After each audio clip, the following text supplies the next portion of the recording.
이 복된 주일에 우리에게 허락하신 하나님의 말씀 함께 보겠습니다. 히브리서 11장 20절 말씀입니다. 믿음으로 이삭은 장차 있을 일에 대하여 야곱과 에서에게 축복하였으며. 아멘. 저는 이 복된 주일에 행복한 가정 시리즈 세 번째 시간으로 자녀를 축복하는 행복한 가정이라는 제목으로 말씀을 증거하고자 합니다. 그럼 한번 생각해 보세요. 만약에 하나님께서 우리의 인생을 단 한 문장으로 평가하신다면 어떤 말씀을 듣고 싶으십니까? 우리가 함께 봉독한 히브리서 11장 말씀은 믿음의 전당이라는 별명이 있어요. 하나님께서 여러 믿음의 사람들을 평가하시는데 우리가 살펴볼 이삭에겐 딱 한 문장으로 표현하셨습니다. 이삭의 인생이 짧은 인생이었기 때문이었을까요? 여러분, 아니죠. 이삭은 무려 180세까지 살았습니다.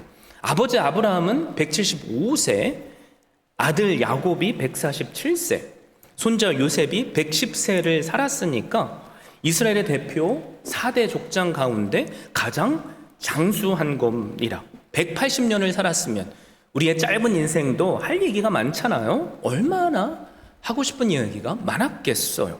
그런데 히브리서 기자는 이삭의 일생을 주목하면서 단 한 줄로 자식을 축복한 믿음의 사람이라고 소개합니다. 이것이 그의 믿음이었다는 거죠. 가정의 달을 맞이해서 우리가 이삭을 통해서 배워야 할 믿음이 바로 이겁니다. 자녀를 축복했던 그 믿음을 배워야 합니다. 자, 그렇다면 우리는 이삭의 특별한 믿음에 대해서 집중해야 하고요. 과연 그가 어떤 믿음을 가졌는가 살펴봐야 합니다. 그래서 우리도 이삭처럼 그냥 내 생각대로가 아니라 믿음으로 자녀를 축복하고 그 자녀가 복된 가정을 세우고 그 가정이 천대까지 이어지게 하신 은혜를 누려야만 합니다. 미리 말씀드리지만 이삭에겐 특별한 믿음 세 가지가 있었습니다. 첫 번째는 자신이 누군지 아는 믿음입니다. 두 번째는 순종하는 믿음입니다. 그리고 세 번째는 하나님의 뜻을 믿는 믿음입니다. 첫 번째가 뭐라고 했죠? 내가 누구인지 아는 믿음이라고 했죠. 다들 아시겠지만 사람은 자신을 어떻게 아는지에 따라 행동합니다. 그리고 나 스스로를 어떤 사람으로 인식하는지에 따라서 자녀를 향한 축복도 달라질 수밖에 없습니다. 이삭은 자신을 어떻게 인식했기에 자녀들을 믿음으로 축복할 수 있었습니까? 이삭은 내가 하나님께서 허락하신 복의 근원임을 알고 있었습니다. 그래서 그 복을 근거로 자녀를 축복할 수 있었던 거죠. 그런데 만약에 내가 나에 대한 확신이 없으면 우리는 자녀를 축복할 수 없겠죠. 자, 그렇다면 이삭이 바로 내가 복의 근원됨을 어떻게 알 수 있었을까요? 부모로서 여러분 꼭 기억하세요. 그것은 다른 게 아니에요. 사실 부모를 통해서 신앙을 배웠기 때문입니다. 그리고 아버지의 삶 가운데 그 순종의 역사를 통해 함께 하신 하나님을 나도 함께 체험했기 때문입니다. 함께 창세기 22장을 펴보겠습니다. 창세기 22장 16절부터 18절까지 말씀인데요. 창세기 22장 16절에서 18절 우리 함께 한 목소리로 봉독할까요? 시작. 이르시되 여호와께서 이르시기를 내가 나를 가리켜 맹세하노니 내가 이같이 행하여 내 아들 내 독자도 아끼지 아니하였은즉 내가 내게 큰 복을 주고 내 씨가 크게 번성하여 하늘의 별과 같고 바닷가의 모래와 같게 하리니 내 씨가 그 대적의 속문을 차지하리라. 또 내 씨로 말미암아 천하 만민이 복을 받으리니 이는 내가 나의 말을 준행하였음이니라 하셨다 하니라. 하나님께서 아브라함을 향해 축복하신 말씀이죠. 여러분, 근데 이때가 언제예요? 아브라함이 순종해서 아들 이삭을 번제로 드렸을 때입니다. 이삭은 자신의 죽음 직전에 하나님께서 아버지 아브라함에게 하신 말씀을 함께 듣고 체험했어요. 그리고 그 축복의 말씀이 내 마음속에도 함께 강력하게 각인되었을 거예요. 하나님께서 아브라함에게 주신 복의 내용이 뭐죠? 아브라함의 씨로 말미암아 크게 번성하게 될 것이라는 거죠. 그래서 하늘의 별과 같고 또 바닷가의 모래와 같게 되고 그 씨로 말미암아 천하 만민이 복을 얻을 것이다 라는 말씀입니다. 한마디로 씨에 관한 말씀이죠. 그리고 그 씨는 바로 나 이삭 자신임을 알았던 거예요. 이삭은 이 말씀을 통해 하나님께서 아브라함에게 약속하신 복이 나를 통해 흘러내려갈 것을 확신하게 된 겁니다. 한마디로 내가 복의 통로임을 깨달은 거죠. 그리고 창세기 26장 24절은 또 이렇게 말씀해요. 그 밤에 여호와께서 그에게 나타나 이르시되 나는 내 아버지 아브라함의 하나님이니 두려워하지 말라. 내 종 아브라함을 위하여 내가 너와 함께 있어 내게 복을 주어 내 자손이 번성하게 하리라 하신지라. 아브라함에게 말씀하셨던 하나님께서 이제는 나에게도 말씀해 주셨어요. 그러면서 두려워하지 말라고 하셨죠. 삶을 통해 내가 어떤 존재이구나 라는 것을 깨닫게 된 겁니다. 그리고 27장 29절을 보면 이삭이 야곱을 축복하는데요. 제가 여러분께 읽어드릴게요. 만민이 너를 섬기고 열국이 내게 굴복하리니 내가 형제들의 주가 되고 내 어머니의 아들들이 내게 굴복하며 너를 저주하는 자는 저주를 받고 너를 축복하는 자는 복을 받기를 원하노라. 이삭이 아들 야곱에게 축복한 내용이 뭐예요? 내용은 좀 다르지만 바로 아브라함에게 주신 축복이에요. 놀랍죠? 그리고 나에게 주신 축복입니다. 그래서 그 복은 아브라함과 나를 이어서 아들 야곱에게로 흘러 내려가는 거죠. 이삭이론 축복을 할 수 있었던 이유가 뭡니까? 내가 어떤 존재인지 명확히 아는 믿음 때문이에요. 그러므로 우리도 내가 하나님 앞에서 어떤 존재인지를 알아야만 합니다. 내가 얼마나 복받은 존재인지를 아는 믿음이 우리도 자녀를 축복하게 만들어 주기 때문이니까요. 사랑하는 믿음의 가족 여러분은 나 스스로를 어떻게 인식하고 있습니까? 하나님 앞에서 어떤 존재로 여러분은 자신을 생각하십니까? 만약에 우리의 생이 오늘 밤에 마무리가 된다면 이삭처럼 자녀들을 향해 이렇게 축복할 수 있으시겠습니까? 여러분, 우리는 자녀를 믿음으로 축복하는 부모가 되어야만 합니다. 이삭처럼 축복의 통로가 되어야 하는 거죠. 자녀를 축복한 일은 특별한 사람이 하는 게 아니에요. 우리도 그렇게 할 수 있습니다. 왜 그렇죠?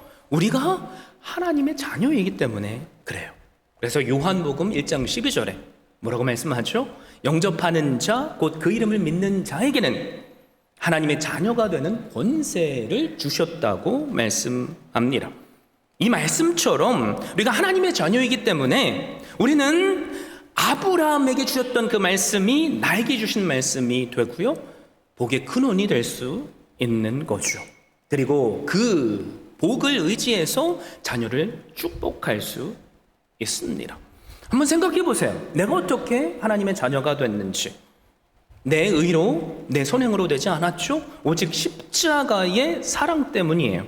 십자가는 내가 죽어야 할 저주의 형벌터죠. 그런데 예수님께서 우리의 죄값을 대신 죽음으로 치르셨습니다. 그리고 우리를 향한 구원을 이루셨어요. 그래서 성경은 우리로 그 십자가의 사랑을 믿으면 하나님의 자녀가 된다고 선포합니다. 아멘이시죠? 우리가 하나님의 자녀예요. 그래서 아브라함에게 주셨던 복이 우리에게 유효한 거고요. 그리고 우리가 그것을 믿는 믿음으로 내가 하나님의 자녀임을 확신하고 자녀를 축복하면 그 자녀는 그 복을 누립니다. 우리 모두 그런 자녀를 이삭처럼 축복하는 부모가 될 수 있기를 예수 그리스도의 이름으로 축원드립니다. 두 번째, 이삭이 가졌던 믿음, 어떤 믿음이었죠? 순종하는 믿음이에요. 우리는 이스라엘 4대 족장을 아브라함, 이삭, 그리고 야곱, 요셉이라고 부르죠. 여러분, 그들에겐 다 별명이 있었어요. 아브라함의 별명이 뭐죠? 여러분 아시죠? 아브라함은 믿음의 조상입니다. 그리고 야곱은 별명이 축복의 사람이에요. 요셉은 꿈꾸는 자죠. 자, 그렇다면 이삭의 별명은 뭘까요? 순종의 아들입니다. 이삭이 순종의 아들이 될 수 있었던 결정적인 사건은 바로 모리아산 사건이에요. 이 모리아산, 되게 유명한 산이죠. 신약에 와서는 이 산이 바로 주님께서 십자가를 지셨던 갈보리 산을 말합니다. 하나님께서 오래전부터 우리를 향한 구원의 계획을 세우셨던 산이죠. 바로 이 산에서 예수님께서 십자가에서 죽으심으로 우리를 향한 사랑을 이루셨습니다. 그래서 하나님은 아브라함을 시험하셨어요. 그리고 독자 아들 이삭을 번제로 드리라고 하셨습니다. 어디에서요? 모리아산에서 말이죠. 그리고 아브라함은 3일 길을 걸어 모리아산으로 순종하며 갑니다. 여러분, 이 모든 것이 바로 예수님의 십자가를 예표하는 거예요.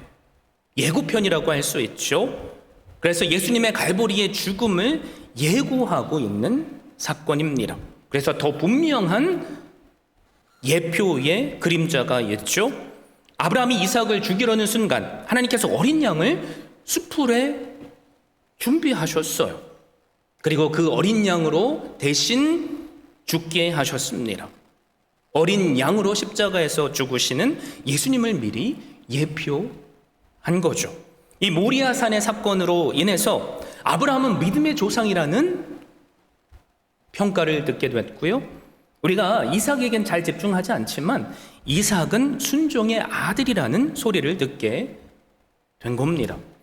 자, 당시 이삭의 나이 몇 세 정도였을 것 같으세요? 수많은 학자들이 여러 연구를 통해서 정의한 건 20세 전후라고 얘기를 합니다. 아브라함이 이삭을 번제로 잡아 하나님께 드리려고 할 때 이삭은 아무것도 모르는 어린아이가 아니었다는 거죠. 번제를 어떻게 드려야 하는지, 번제에 무엇이 필요한지 아버지가 드렸던 번제의 모습을 보고 이미 다 알고 있었던 거예요. 그래서 창세기 22장 7절을 보면 이삭이 아버지에게 이렇게 묻습니다. 이삭이 가로되 불과 나무는 있거니와 번제할 어린 양은 어디 있나이까? 다른 도구들은 다 있는 거예요. 그런데 정작 가장 중요한 어린 양이 없다는 것을 알고 묻고 있습니다. 재물이 죽어야 함을 이미 알고 있었던 거죠. 그러니까 재물이 없어요.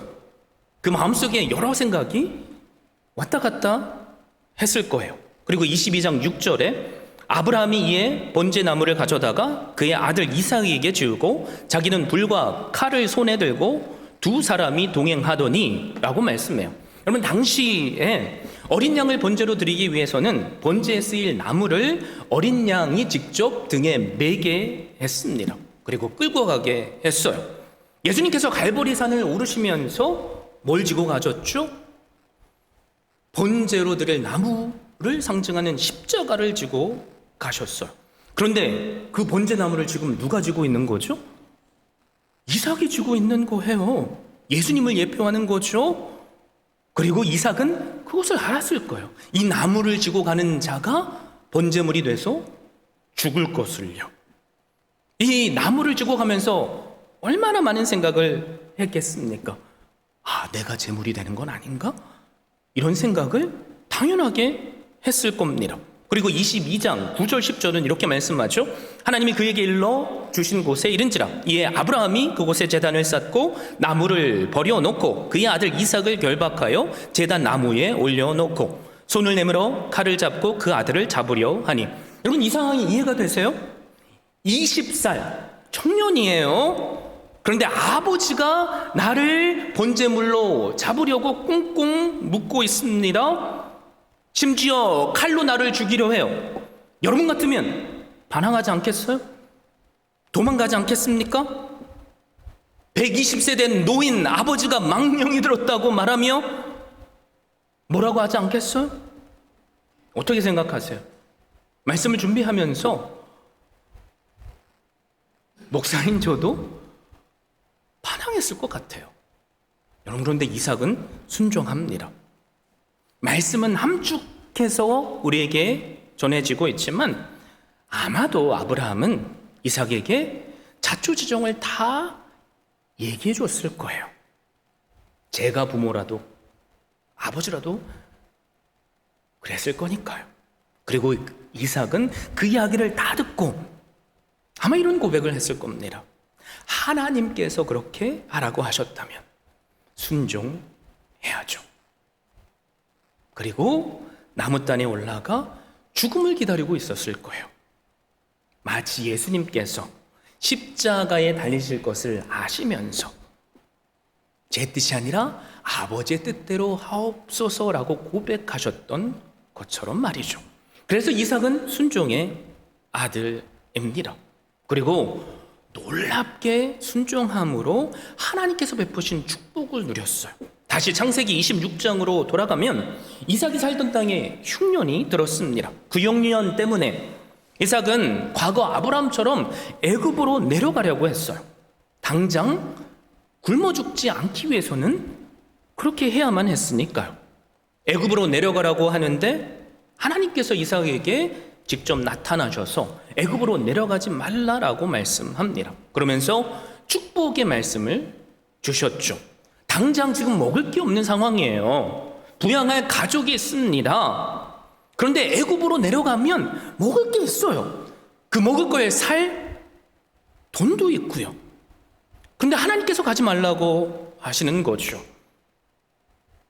만약에 우리 같으면 네, 하나님, 제가 말씀대로 순종하겠습니다, 이렇게 할 수 있겠어요? 어려운 문제죠. 그런데 이삭은 하나님께 그 이유를 묻지 않았어요. 놀랍게도 말씀대로 순종합니다. 그리고 축복의 말씀을 믿었습니다. 중년이 들어 내가 굶어 죽을지언정 하나님을 향한 믿음을 버리지 않겠다는 각오죠. 여러분, 그 결과가 어떻습니까? 이삭이 그 땅에 머물면서 농사를 짓게 되는데요, 놀랍게도 하나님께서 이삭을 100배의 풍년이 맺게 도와주세요. 그래서 창세기 26장 13절 14절에 보면 그 사람이 창대하고 왕성하여 마침내 거부가 되어 양과 소가 떼를 이루고 노부기심이 많음으로 라고 말씀합니다. 이 축복을 어떻게 누린 거죠? 순종으로 누린 거예요. 그래서 이삭이 자녀들을 축복할 수 있었던 믿음의 근거는 바로 이 순종하는 믿음입니다. 여러분, 우리가 말로만 자녀를 축복할 수 없어요. 자녀는 부모를 봅니다. 우리가 먼저 이삭처럼 순종하며 자녀를 축복할 때 하나님은 그 축복이 참된 축복이 되게 해주시는 거죠. 이삭에게 허락하신 복이 야곱에게 이어진 것처럼 우리도 순종하는 부모로서 자녀를 축복할 수 있기를 바랍니다. 마지막 세 번째로, 이삭은 하나님의 뜻을 믿는 믿음의 사람이었어요. 20절 말씀을 다시 한번 볼까요? 우리 한 목소리로 함께 크게 읽어보죠. 시작. 믿음으로 이삭은 장차 오는 일에 대하여 야곱과 에서에게 축복하였으며. 여러분, 장자가 누구죠? 에서예요. 그런데 본문은 야곱이 먼저 나옵니다. 그 이유가 뭘까요? 과거 이삭이 리브가를 위해 기도할 때 하나님께서 쌍둥이 자녀를 허락하셨어요. 리브가가 임신해서 그 아이들이 뱃속에서 싸우고 있는데 하나님께서 그들에게 이렇게 말씀하셨죠. 창세기 25장 23절, 여호와께서 그에게 이르시되 두 국민이 내 태중에 있구나. 두 민족이 내 복중에서부터 나누이리라. 이 족속이 저 족속보다 강하겠고 큰 자가 어린 자를 섬기리가 하셨더라. 이삭은 분명히 이 말씀을 들어 알고 있었을 겁니다. 근데 문제는 뭐예요? 내가 더 사랑하는 아들이 야곱이 아니라 에서였던 거죠. 그래서 야곱을 약속의 자녀로 생각하지 않고 에서를 더 사랑했습니다. 그래서 창세기 27장에 보면 에서를 특별히 사랑해서 복 주기를 원했어요. 자기 생각과 기준을 가지고 축복하기를 원했던 거죠. 그런데 리브가가 그것을 알아채고 야곱을 에서처럼 변장시켜서 대신 축복을 받도록 만들었습니다. 이삭은 이것을 알아채지 못하고 야곱에게 모든 축복의 말을 해 준 거예요. 그리고 얼마 시간이 지나서 에서가 돌아와서 이 모든 사실을 알게 되었습니다. 그리고 창세기 27장 33절에 보면 복을 요구하는 에서에게 이렇게 말을 해요. 이삭이 심히 크게 떨며 이르되 그러면 사냥한 고기를 내게 가져온 자가 누구냐? 내가 오기 전에 내가 다 먹고 그를 위하여 축복하였은즉 그가 반드시 복을 받을 것이니라. 심히 크게 떨며 라는 말은 큰 두려움으로 떨었다는 말입니다. 자, 여러분, 이삭이 왜 두려워서 심히 떨었을까요? 이 과정 가운데 하나님의 뜻을 내가 거스릴 뻔했다는 것을 깨달았기 때문이에요. 그래서 에서에게 축복하고자 했던 것이 하나님의 계획이 아니었음을 깨달았기에 그 순간 자신의 잘못을 깨닫고 하나님의 뜻에 순종한 거죠. 여러분, 우리도 살면서 내 뜻과 하나님의 뜻이 충돌할 때가 있어요. 그렇죠? 그때마다 누가 복을 누립니까? 내 뜻을 내려놓고 하나님의 뜻에 순종하는 사람만이 복을 누려요. 이삭은 내 생각이 있었지만 내 생각을 내려놓고 하나님의 뜻에 순종하는 믿음이 있었습니다. 바로 이 세 가지 믿음으로 자녀를 축복했어요. 여러분, 그런데 그 축복이 뭡니까? 20절에 장차 오는 일에 대해요 축복했다고 말해요. 이삭이 축복한 건 현실을 초월하는 장차 이루어질 일이에요. 아직 이루어지지 않은 일입니다. 미래에 일어날 일이라는 거죠. 그런데 하나님께서 나에게 주신 약속을 의지하면서 믿음으로 자녀를 축복했습니다. 여러분, 우리에게도 이런 믿음이 있어야 돼요. 여러분, 우리의 삶을 보세요. 현실이 암울할 수 있죠. 나는 열심히 일하는데 일하는 것만큼 열매가 맺혀지지 않을 때가 있어요.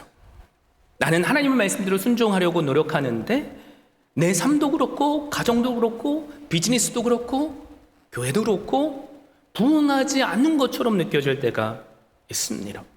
그럼 그때 우리는 어떤 믿음을 가져야 돼요? 이삭과 같은 믿음을 가져야 돼요. 이루어질 것을 믿는 믿음. 왜요? 이게 내 꿈이 아니니까요.